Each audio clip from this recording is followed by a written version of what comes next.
Good evening my dear student. आज हम आप लोगों को पढ़ाएंगे। प्रीवियस लेक्चर में हमने 2 पॉइंट्स हमने बता दिए थे आपको। Limitation of Bohr's atomic model. Bourse atomic model के टू लिमिटेशन है, ये हमने आपको प्रीवियस लेक्चर में बता दिया था। कुछ लिमिटेशंस बोर्स एटॉमिक मॉडल के जो है लेफ्ट रह गए थे, उसको आज हम डिस्कस करते हैं। देखिए 2 पॉइंट्स हो गए थे। पॉइंट नंबर 3 देखिए, हमको पढ़ना limitation of Bohr's atomic model these are following. Previous lecture में हम 2 आपके जो पॉइंट्स हैं बोर्स एटॉमिक मॉडल के पढ़ा दिए थे। 3rd पॉइंट देखिए आपका। 3rd पॉइंट ये है the presence of fine line in the hydrogen spectrum is called fine spectrum of hydrogen atoms. ठीक है ना। Bourse atomic model does not explain the fine spectrum of. ये हाइड्रोजन जो spectrum होता है उसके जो फाइन स्पेक्ट्रम होते हैं उसको बोर्स का एटॉमिक मॉडल एक्सप्लेन नहीं कर पाया। अब आपके दिमाग में ये आता होगा लाइन स्पेक्ट्रम और फाइन स्पेक्ट्रम में अंतर है। लाइन स्पेक्ट्रम ने आपको बताया है और फाइन स्पेक्ट्रम, तो लाइन स्पेक्ट्रम और फाइन स्पेक्ट्रम में ये डिफरेंस है। ध्यान से देखिए, देखिए यहाँ बनाए फिगर दिखेगा कि नहीं दिखेगा आपको। हाँ देखिएगा। चलिए बेटा यहाँ देखिए, ये हमने जैसे कहा ये हमारे पास एक एटम है। एटम का न्यूक्लियस है। न्यूक्लियस के राउंड ये आपके ऑर्बिट्स हैं। फर्स्ट ऑर्बिट कौन सा होता है के, सेकंड वाला कौन सा होगा एल ऑर्बिट, ठीक है ना। थर्ड वाला कौन सा हो जाएगा आपका एम, फोर्थ ऑर्बिट कौन सा होगा एन। आप जानते हैं कि सेल में आपके सबसेल भी होते हैं। सेल में क्या होते हैं बेटा आपके सबसेल भी होते हैं। सेल में आपके सबसेल भी होते हैं। सेल में सबसेल के सेल है, इसमें केवल 1 सबसेल होगा। के के लिए एन की वैल्यू कितनी होती है, स्मॉल एन की वैल्यू 1 होता है। एन की वैल्यू 1 होता है, तो इसमें कौन सा सबसेल होगा, 1 सबसेल होगा 1s। ठीक, जो एल सेल है, एल सेल के लिए एन की वैल्यू कितनी होती है, स्मॉल एन की वैल्यू 2। एल के लिए स्मॉल एन की वैल्यू कितनी होती है 2, ठीक है ना। तो इसके लिए जो है इसमें 2 सबसेल होंगे। कौन कौन होंगे आपके 2s और 2p। ठीक, जो एम सेल है, एम सेल के लिए एन की वैल्यू कितनी होगी 3। एन सेल के लिए, एम सेल के लिए एन की वैल्यू कितनी होगी 3, और इसमें एम सेल में कितने सबसेल होंगे आपके 3s 3p और 3d। ये सबसेल होंगे 3s 3p और 3d, ये आपके सबसेल होंगे। आपके 3 सबसेल होंगे आपके, ठीक है। 3 सबसेल होंगे आपके। ऐसे आपका n है, n के लिए जो कैपिटल है n आपका सेल है, ऑर्बिट है। इसके लिए स्मॉल n की वैल्यू कितनी होगी 4। स्मॉल n की वैल्यू 4 होगी और उसमें कितने सबसेल होंगे 4 सबसेल होंगे, 4s 4p 4d। तो सेल में आपके सबसेल होते हैं। तो आपने पढ़ा है, बोर्ड से बताया कि जो आपका सेल है इसकी एनर्जी क्या होती है, फिक्स होती है। लेकिन सेल में जो सबसेल होते हैं 3s 3p 3d, ये बात अलग की इलेक्ट्रॉन ना हो आपके इसमें 3s 3p। आपका 3s की जो एनर्जी होती है वो लेस होती है किससे, 3p से, और 3p की एनर्जी लेस होती है किससे, 3d से। 3s जो आपके सबसेल होते हैं, सेल में सबसेल होते हैं, सेल में सबसेल भी आगे पढ़ेंगे। तो 3s की एनर्जी लेस होती है किससे बेटा, 3p से। 3p की एनर्जी लेस होती है किससे, 3d से। आप बाहु देखिए, एटम का इलेक्ट्रॉनिक कॉन्फ़िगरेशन 2 तरीके से होता है बेटा, 3 तरीके से। एक तो बोरबरी मॉडल, एक तो आपका बोरबरी मॉडल से हम किसी भी एटम का जो इलेक्ट्रॉनिक कॉन्फ़िगरेशन कर सकते हैं। दूसरा आप बाहु प्रिंसिपल है आपका, आप बाहु किसी साइंटिस्ट का नेम नहीं, इसका मतलब होता है जर्मन वर्ड है आपका। तीसरा होता कोर मॉडल। 3 तरीके से जो है हम किसी भी एटम का जो है इलेक्ट्रॉनिक कॉन्फ़िगरेशन को राइट करते हैं। तो अब आपका देखिए एनर्जी डिफरेंस है, और आपका जो 3s 3p 3d जो सबसेल है वो किस सेल में है आपके, m से। 3s 3p 3d आपके क्या है, m सेल में है। तो लेकिन m सेल में s की एनर्जी, p की एनर्जी, d की एनर्जी में डिफरेंस है, चाहे थोड़ा सा डिफरेंस हो, वेरी फाइन डिफरेंस हो आपका, लेकिन 3s 3p 3d में एनर्जी का डिफरेंस है।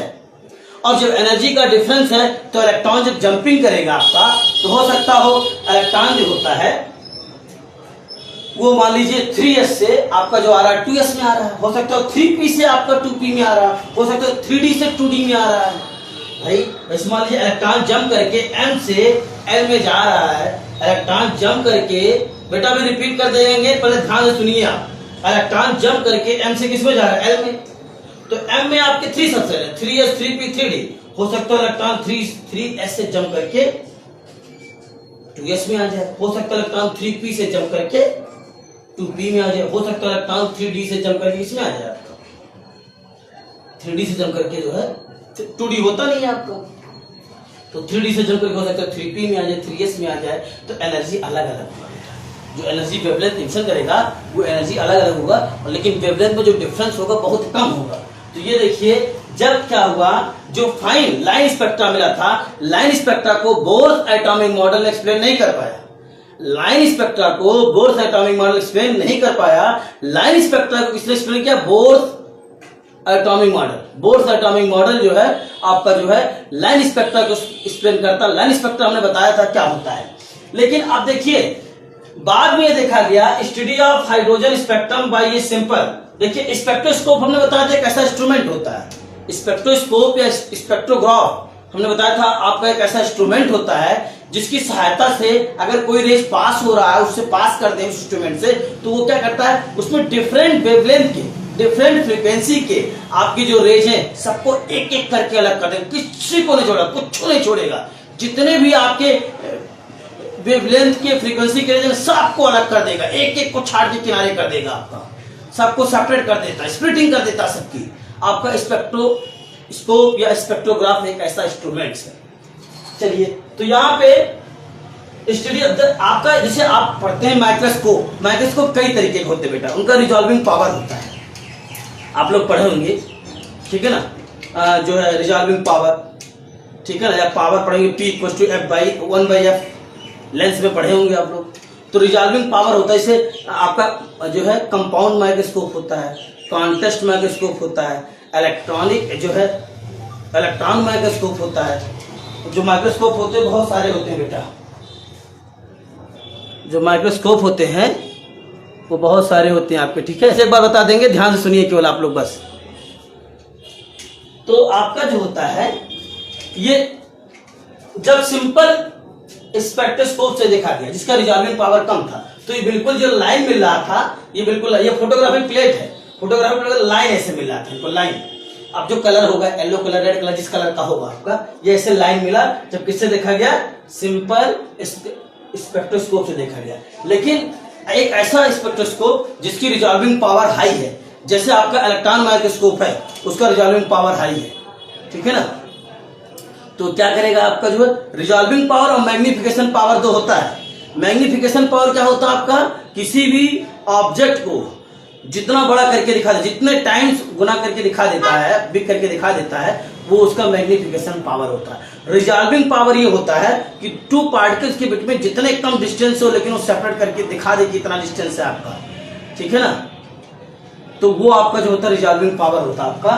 तो बाद में एक पावरफुल माइक्रोस्कोप जो है, सॉरी, बाद में एक पावरफुल आपका स्पेक्ट्रोस्कोप, पावरफुल स्पेक्ट्रोस्कोप जो होता है जिसका रिजॉल्विंग पावर हाई था, इसी लाइन को जब हाई पावरफुल स्पेक्ट्रोस्कोप जिसका रिजोल्यूशन पावर हाई था उससे देखा गया इसी को, ठीक है ना। तो देखा गया कि ये आपका जो लाइन था इसमें भी बहुत पतली पतली लाइनें हैं।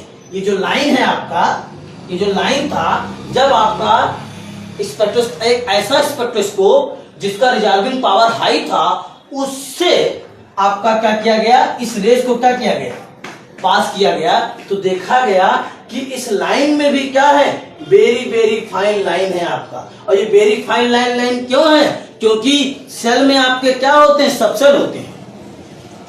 ये वेरी फाइन लाइन क्यों मिला, क्योंकि सेल में आपके क्या होते हैं, सबसेल होते हैं, इसीलिए वेरी फाइन लाइन मिले। तो इसी को जो है आपका बोर्स का एटॉमिक मॉडल एक्सप्लेन नहीं कर पाया, ठीक है। फोर्थ पॉइंट है बोर एटॉमिक मॉडल इज, ठीक है ना, अगेंस्ट हाइजेनबर्ग अनसर्टेनिटी प्रिंसिपल। तो बोर का जो मॉडल है वो हाइजेनबर्ग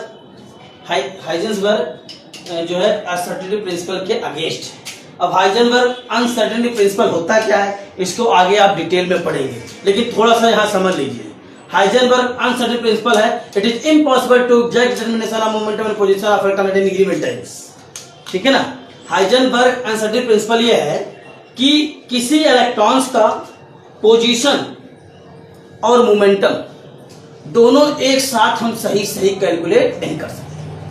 अगर इलेक्ट्रॉन का हम पोजीशन सही से निकाल लेते हैं, ठीक है ना, तो उसके मोमेंटम मिरर आ जाएगी। अगर इलेक्ट्रॉन का हम जो है मोमेंटम सही से निकाल लेते हैं तो उसके पोजीशन मिरर आ जाएगी। वो क्यों आ जाएगा वो हम जब हाइजेनबर्ग अनसर्टेनिटी प्रिंसिपल बताएंगे तो बताएंगे, क्योंकि टाइम लॉस होगा, कोई मतलब है नहीं। हाइजेनबर्ग अनसर्टेनिटी बस इतना जानिए, हाइजेनबर्ग अनसर्टेनिटी क्या होता है? It is impossible to exact determination of simultaneously momentum and position of atom at any given time. ठीक है ना, it is impossible to exact determination of momentum and position of an electron at any given time. ठीक है ना, simultaneously जो होता है आपका दोनों एक साथ साथ जो है एग्जैक्ट तरीके से हम कैलकुलेट नहीं कर सकते, इम्पॉसिबल है आपका। ठीक है ना, तो क्यों होगा वो आगे हम डिटेल में आपको पढ़ाएंगे। पॉइंट नंबर 5 देखिए, it could not explain the ability of, अभी आप न्यूमेरिकल भी लगवाएंगे आपका, it could not explain the ability of atoms to form molecules by chemical bonds. ठीक है ना, ये आपका जो होता है 5वां पॉइंट है कि आपके जो मॉलिक्यूल्स होते हैं वो आपके केमिकल बॉन्ड बनाते हैं। भाई एटम आपका केमिकल बॉन्ड बना करके जो है आपका जो है, जैसे आपका इलेक्ट्रॉनिक इलेक्ट्रोवैलेंट बॉन्ड हो गया आपका, ठीक है ना, आपका कोवैलेंट बॉन्ड हो गया, कोऑर्डिनेट बॉन्ड हो गया आपका। ठीक है ना, it could not explain the ability of atoms to form molecules by chemical bonds.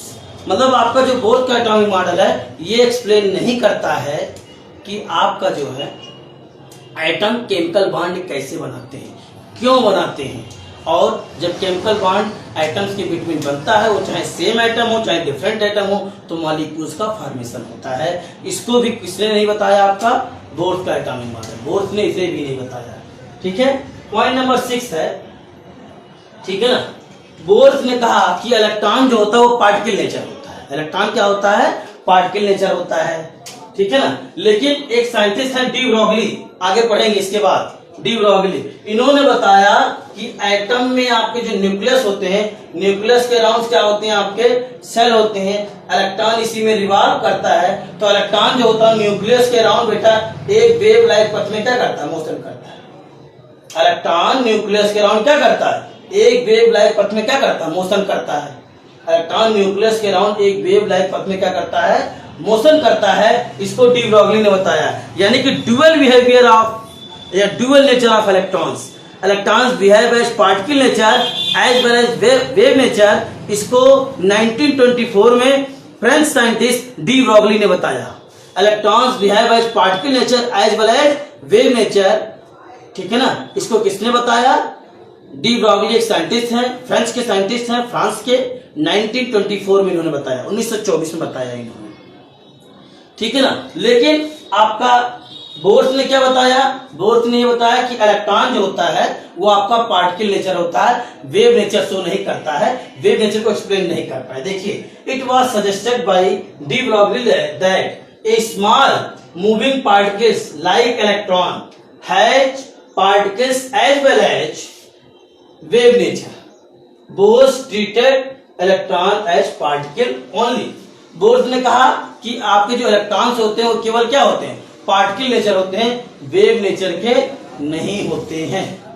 ठीक बेटा, इतना नोट कर लीजिए बेटा। इसमें अगर किसी को कोई प्रॉब्लम हो तो बताइए, नहीं तो फिर हम अगला वाला बताएं आपको। अब बेटा आपका देखिए नेक्स्ट दिया है हमने आयोनाइजेशन एंथैल्पी, और इसी को हम क्या कहते हैं? Ionisation energy of hydrogen atom. ठीक, आयोनाइजेशन एंथैल्पी और ionisation energy of hydrogen atom and ions like hydrogen atoms. ठीक है ना, तो मतलब हाइड्रोजन एटम और हाइड्रोजन लाइक जो एटम है उसका आयोनाइजेशन एंथैल्पी या आयोनाइजेशन एनर्जी हम कैसे कैलकुलेट करेंगे, इसको जाने। इसमें it is the energy. Ionisation energy क्या होता है आप जानते हैं? आयोनाइजेशन एनर्जी क्या होता है आप लोगों ने 10th क्लास में पढ़ा होगा। The amount of energy required for the removal of electrons in gaseous isolated atom from the outer most shells. मतलब गैसियस आइसोलेटेड एटम से, गैसियस आइसोलेटेड एटम से इलेक्ट्रॉन को आउटर मोस्ट सेल्स से निकालने में जो एनर्जी रिक्वायर होता है उसी एनर्जी को हम क्या कहते हैं? आयोनाइजेशन एनर्जी कहते हैं। The amount of energy required to remove the electrons from the outermost cells ठीक है ना, from gaseous isolated item, gaseous isolated item से इलेक्ट्रॉन को निकालने में जो एनर्जी रिक्वायर होता है उसी एनर्जी को हम कहते हैं आयोनाइजेशन एनर्जी कहते हैं। लेकिन आइटम कैसा होना चाहिए, गैसियस और आइसोलेटेड होना चाहिए। आइटम गैसियस स्टेट में हो, आइसोलेटेड का मतलब होता है कि बिल्कुल फ्री हो, किसी और दूसरे आइटम के साथ कंबाइन ना हो, ऐसे आइटम को हम कहते हैं आइसोलेटेड। मतलब वो आइटम किसी दूसरे आइटम के साथ कोई बांड ना बनाया हो, गैसियस फॉर्म में वो आइटम आइसोलेटेड हो, तो ठीक है ना, किसी दूसरे आइटम के साथ बांड बिल्कुल फ्री हो, तो ऐसे आइटम को हम कहते हैं गैसियस आइसोलेटेड। ठीक है, it is the energy required to jump the electron from ground state. ठीक है, ग्राउंड स्टेट कितना होता है आपका, ठीक है, ग्राउंड स्टेट क्या होता है, हाइड्रोजन आइटम का, हाइड्रोजन लाइक आइटम का, हाइड्रोजन आइटम और हाइड्रोजन लाइक आइटम का जो ग्राउंड स्टेट होता है कितना होता है बेटा, 1 होता है। ग्राउंड स्टेट एक ही केस में तो इलेक्ट्रॉन होता है, हाइड्रोजन आइटम और hydrogen like item. Hydrogen like item जैसे आपका He प्लस हो गया, Li प्लस प्लस हो गया, lithium ion plus plus, He helium ion plus, ये सब आपके क्या होते हैं, हाइड्रोजन लाइक आइटम होते हैं। इन सब में 1 इलेक्ट्रॉन होते हैं, ठीक है ना। तो ग्राउंड स्टेट क्या हो जाएगा इनका, N1, मतलब फर्स्ट सेल हो जाएगा, N1 equal to 1। Ground state क्या होगा, N1 इक्वल टू 1 हो जाएगा आपका। ग्राउंड स्टेट जो होगा वो सेल नंबर 1 होगा। और एक्साइड स्टेट क्या होगा, इनफाइनाइट। हमने बताया था आपको किसी भी आइटम में इनफाइनाइट नंबर ऑफ सेल होते हैं, किसी भी आइटम में इनफाइनाइट नंबर ऑफ क्या होते हैं आपके, सेल होते हैं, किसी भी आइटम में इनफाइनाइट नंबर ऑफ सेल होते हैं आपके, ठीक है। तो आपका N2 क्या हो जाएगा, आपका लास्ट वाला आपका जो है ऑर्बिट क्या हो जाएगा, वो इनफाइनाइट हो जाएगा। भाई किसी आइटम में इनफाइनाइट नंबर सेल होते हैं, ये बात अलग की है। इलेक्ट्रॉन जो होता है उसी सर्टेन परमिटेड ऑर्बिट में रिवॉल्व करते हैं जिसकी एनर्जी फिक्स होती है। इलेक्ट्रॉन आपका सभी ऑर्बिट्स में या सेल में रिवॉल्व नहीं करते हैं, ठीक है। तो देखिए दिया है आपका, it is the energy required to jump the electrons from ground state to infinite. मतलब एनर्जी रिक्वायर्ड होता है ग्राउंड स्टेट से जंप करके कोई इलेक्ट्रॉन जो होता है इनफाइनाइट तक जाता है आपका। तो the formula of ionisation energy and energy of electron. भाई इलेक्ट्रॉन को अगर निकालना है आपको, मान लीजिए हाइड्रोजन का के सेल में इलेक्ट्रॉन्स को निकालना है तो पहले इसको क्या करनी पड़ेगी, एनर्जी देनी पड़ेगी। जब एनर्जी देंगे वो एनर्जी को एब्जॉर्ब करेगा, तब इलेक्ट्रॉन जंप करके के से निकल करके कहाँ आ जाएगा आपका, इनफाइनाइट सेल में, जिस सेल में जंप कराएंगे चला जाएगा आपका, ठीक है। तो वही कह रहा है आपका, it is the energy required to jump the electrons. Electron को जंप कराना लोअर ऑर्बिट से हायर ऑर्बिट में, तो एनर्जी को क्या करना पड़ेगा, देना पड़ेगा, एनर्जी रिक्वायर्ड होगा आपका to jump the electron from ground state to, ground state का मतलब वही केस है, N1 इक्वल टू 1 मतलब 1, और टू आपका N2 इक्वल टू क्या हो जाएगा आपका, इनफाइनाइट।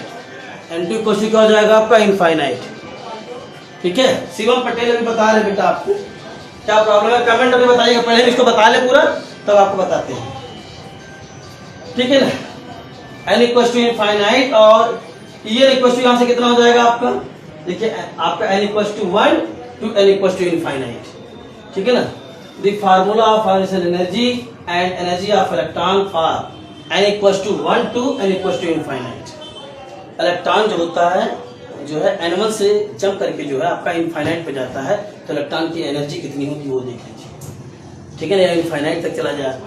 तो En इक्वल टू दिए आपका, ये फार्मूला होता हमने बताया था, En equal to -2.18 into 10 to the power -18 into Z square upon N square, ये फार्मूला होता है। तो E1 इक्वल टू क्या हो जाएगा, E1 ये 1 है, E1 equal to -2.18 into 10 to the power -18 into Z square upon 1, इसके लिए n इक्वल टू 1 हो गया, ठीक। अब E इनफाइनाइट क्या हो जाएगा, E infinite -2.18 into 10 to the power -18 into Z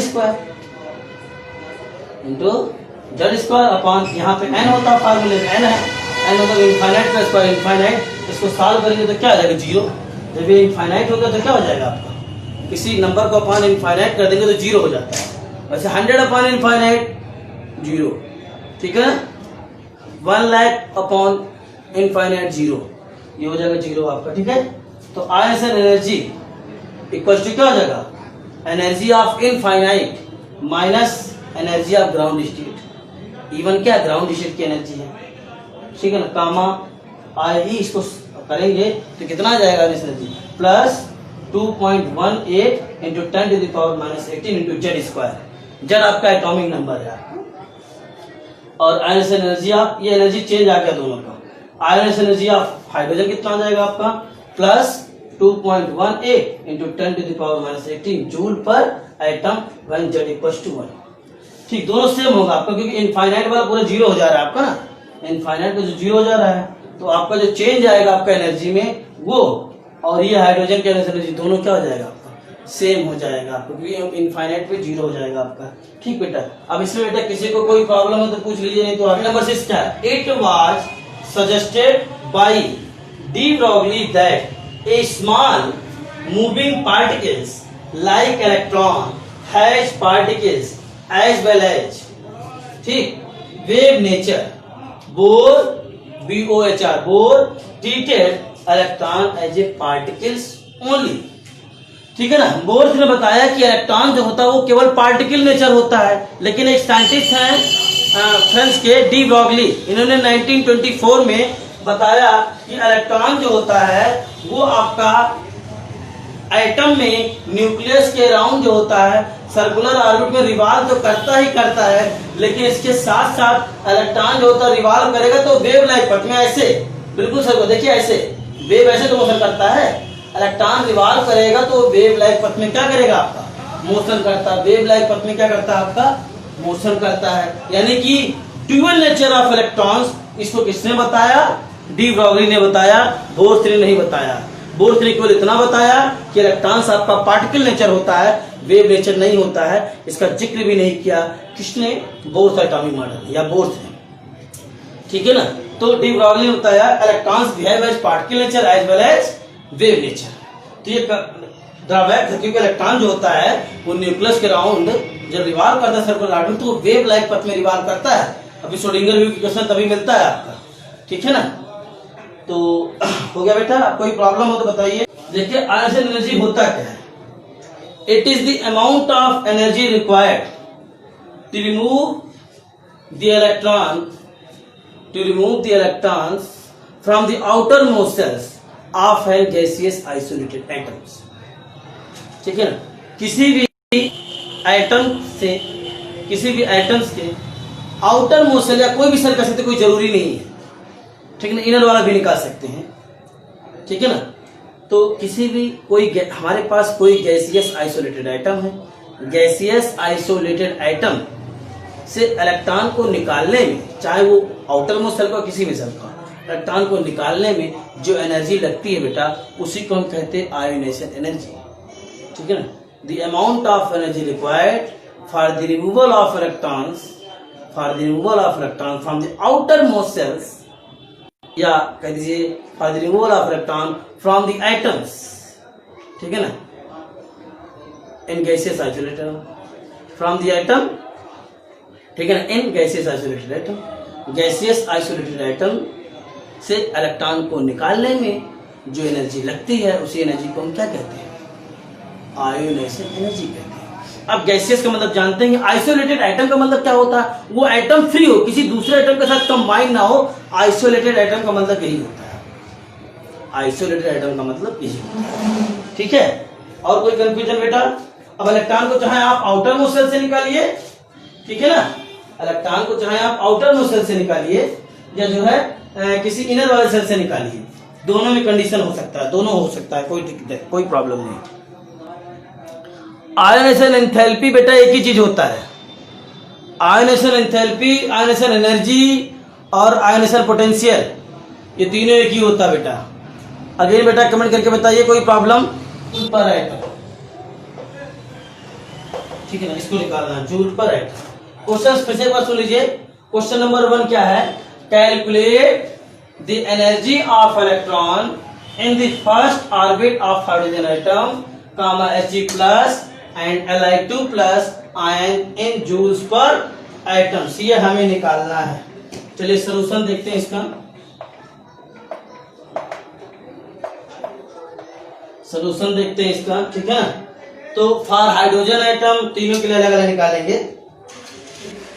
तो पहले देखते हैं फॉर हाइड्रोजन एटम।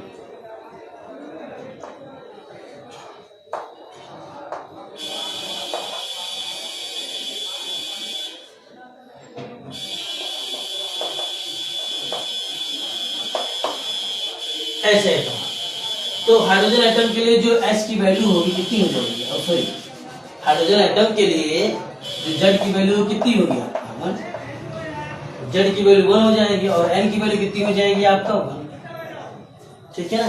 तो फार्मूला लगा दीजिए और आपका, ठीक है ना। इस पर जो क्या हो जाएगा आपका -2.18 into 10 to the power -18 into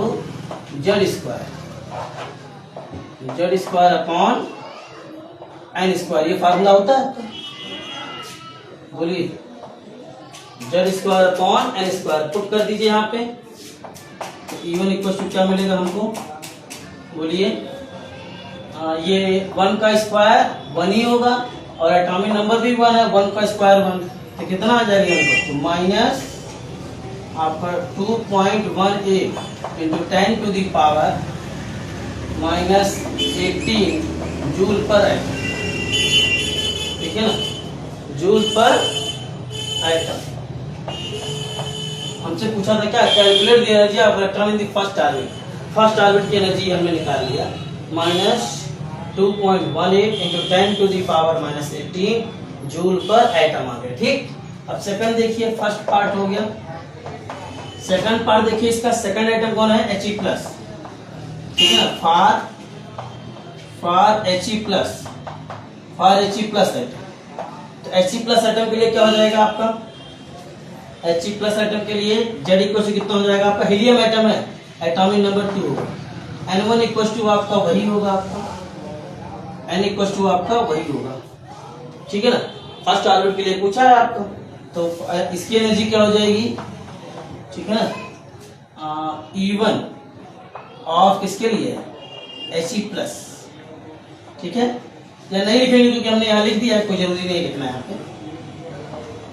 क्या हो जाएगा आपका -2.18 into 10 to the power -18 into Z square होता है, तो Z वाला एटॉमिक नंबर कितना है इसका, 2 का स्क्वायर अपॉन 1 का स्क्वायर। तो यहाँ से आपका E1 कितना हो जाएगा, He+ आयन का, ये 2 का स्क्वायर 4 हो जाएगा, 4 से इसको मल्टीप्लाई कर दीजिए, ठीक है ना। तो कितना हो जाएगा आपका -8.72 into 10 to the power -18 joule per atom. Atomic number change होने से भी किसी सेल मतलब सेम सेल में इलेक्ट्रॉन जो प्रेजेंट है उसकी एनर्जी क्या होती है, चेंज हो जाती है। जैसे हाइड्रोजन का जो ये आपका इलेक्ट्रॉन्स है वो भी आपका जो है फर्स्ट ऑर्बिट में है, और He+ का जो इलेक्ट्रॉन है वो भी फर्स्ट ऑर्बिट में है, लेकिन दोनों की एनर्जी अलग अलग हो गई, दोनों की एनर्जी दोनों फर्स्ट ऑर्बिट में है। के सेल में हाइड्रोजन का भी इलेक्ट्रॉन है और के सेल में हीलियम का भी इलेक्ट्रॉन है, लेकिन दोनों की एनर्जी क्या है, वो एटॉमिक नंबर की वजह से ऐसा होता है, ठीक है। तीसरा पॉइंट देखिए, ठीक है ना, फॉर Li2+ तो Li2+ के लिए क्या हो जाएगा आपका, ठीक है ना, Li2+ के लिए क्या हो जाएगा आपका, इसके लिए हो जाएगा बेटा आपका Z इक्वल टू कितना हो जाएगा 3, एटॉमिक नंबर कितना हो जाएगा आपका 3 हो जाएगा आपका, ठीक है। और N equal to 1, formula apply कर दीजिए, ठीक है। E1 equal to -2.18 into 10 to the power NCERT question है, और into Z square upon N square, ठीक है ना। कितना आ जाएगा, इसको सॉल्व करेंगे, -2.18 इंटू 10 टू द पावर -18 और इंटू Z की वैल्यू कितनी है, एटॉमिक नंबर लिथियम का 3 होता है, तो 3 का स्क्वायर अपॉन क्या हो जाएगा आपका, N का मतलब 1 का स्क्वायर, तो ये 3 का स्क्वायर कितना का 9 से इसे मल्टीप्लाई कर दीजिए, ठीक है ना, ठीक है ना, ठीक है ना। 9 में कितना हो जाएगा आपका 72, कितना हो जाएगा 2 हो जाएगा, रिमाइंडर 7, फिर 9 1 9 और 7 कितना हो जाएगा आपका 16, तो आपका ये 6 हो जाएगा। रिमाइंडर कितना हो जाएगा 1, फिर 9 2 जा 18 और एक रिमाइंडर था 19, ठीक है। तो 19 पॉइंट आ जाएगा आपका 62, ठीक है ना, into 10 to the power minus 18 joule per atom. Note कर लीजिए बेटा, फिर आगे बढ़े। फर्स्ट क्वेश्चन नोट कर लीजिए, फिर सेकंड आपको बताएं। एनसीईआरटी के क्वेश्चन और है, नोट कीजिए, क्वेश्चन और बताएं आपको। नोट होगा बेटा, कौन गया कौन चला गया? शिवम पटेल केवल बचे हैं। चलो बेटा नेक्स्ट क्वेश्चन देखते हैं। नेक्स्ट क्वेश्चन देखते हैं।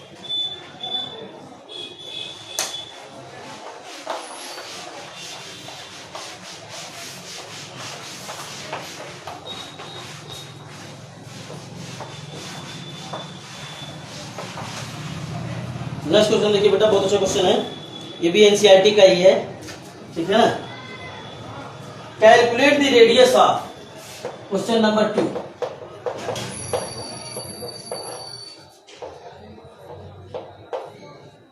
कैलकुलेट द रेडियस, ठीक है ना।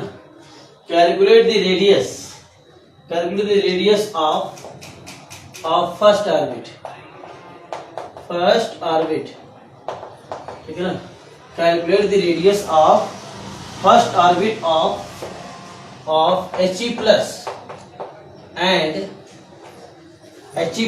and second orbit of Li2 plus and second orbit of Li2 plus, ये क्वेश्चन आपका है। Correct, calculate the radius of first orbit of He plus and second orbit of आपका Li2 plus, ठीक है ना। तो इसके लिए फार्मूला हमने बताया सॉल्यूशन के लिए,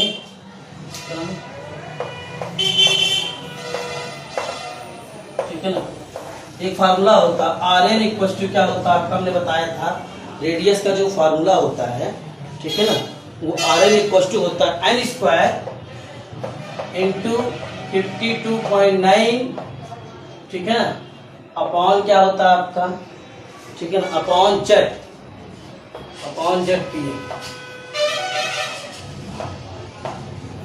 ये फार्मूला होता है। Rn इक्वल टू क्या होता है आपका, रेडियस ऑफ, ठीक है ना, Rn equal to n square into 52.9 upon जो होता है जेड, और ये पिकोमीटर में होगा आपका, ठीक है।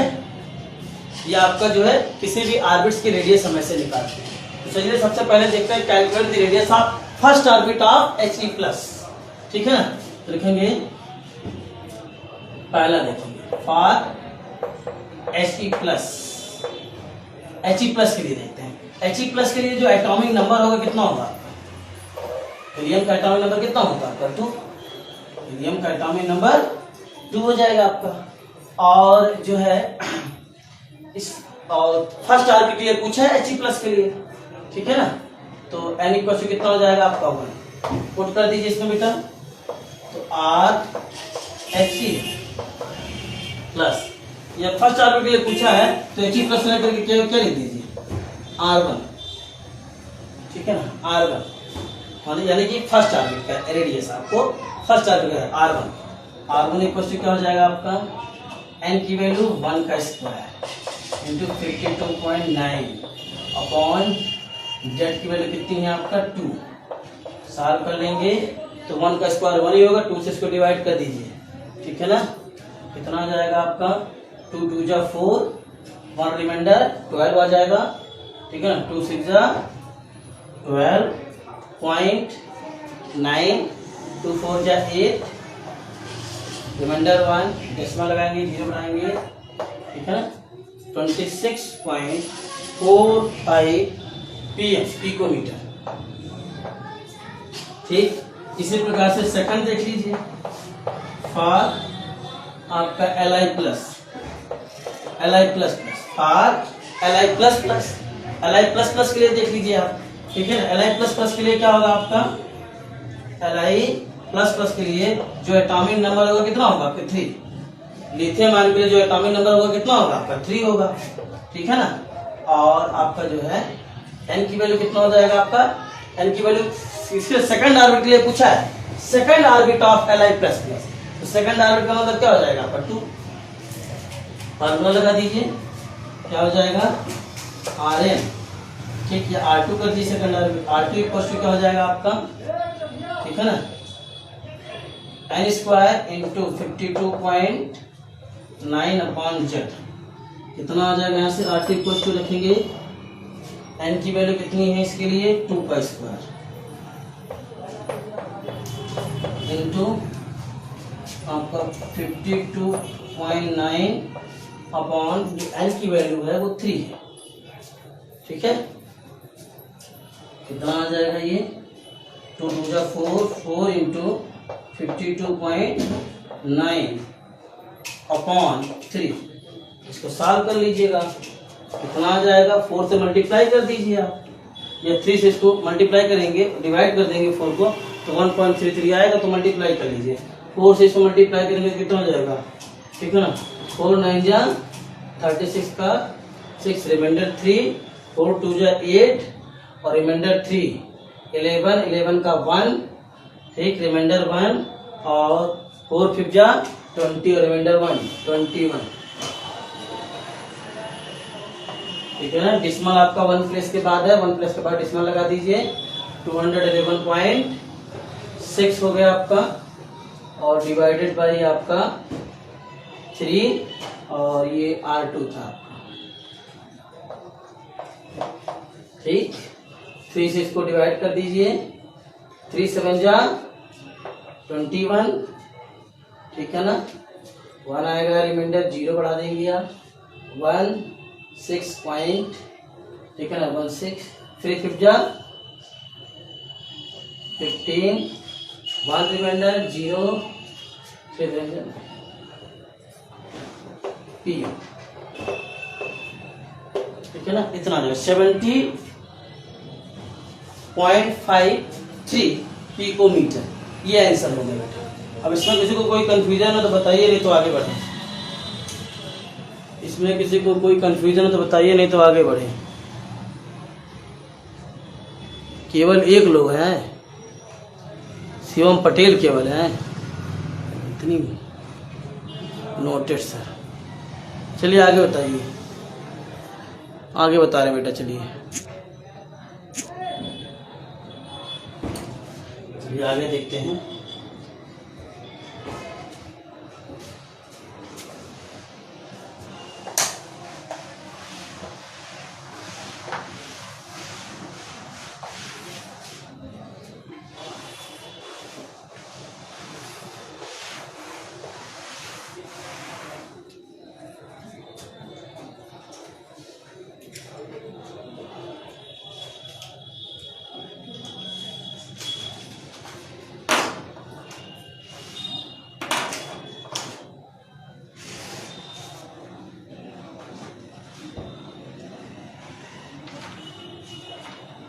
और देखिए एनसीईआरटी के 2 क्वेश्चन और है, कराए थे, हालांकि ये क्वेश्चन करा दिए थे, हैं क्वेश्चन करा दिए थे।